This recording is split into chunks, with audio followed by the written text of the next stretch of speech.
Hey there, welcome back to Pleasant Financial Conversations. Today we're going to be talking about the top reasons to fire your advisor. And they're not the typical things that advisors like to talk about. I want to talk about the relationship that you have with them.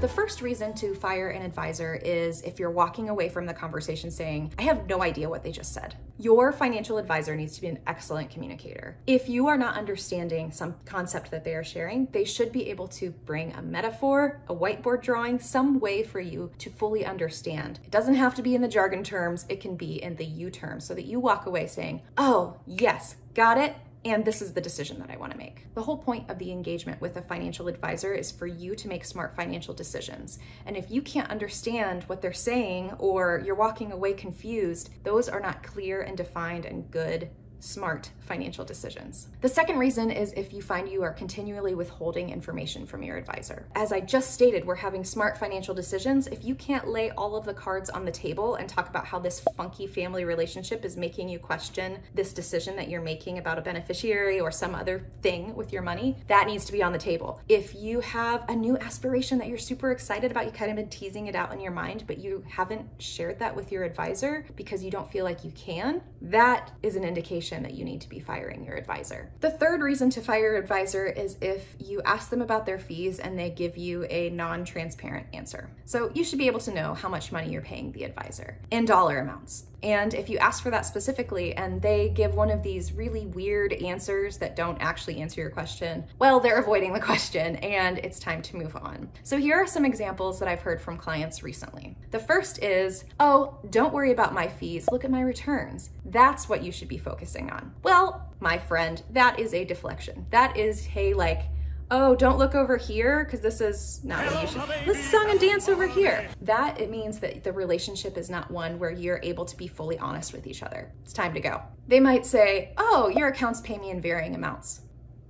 All right, that's an answer. It's probably true. And you still don't have the clarity. It was an answer, non-answer. So let's get a real answer here. And the one that really puts slime in my gut is when the advisor says, I get paid when you send me referrals. Well, that's bogus because if I am not actually paying you, but only when I bring in a new person, that kind of sounds like a Ponzi scheme. It's not actually a Ponzi scheme, but it's actually just a non-truth that they're telling you because no advisor works for free or for fun. Some of the top professionals that you will pay are your doctor, your CPA, your attorney, and your advisor. So don't pretend like this engagement is not compensating them in any way. That's bogus. Time to move on.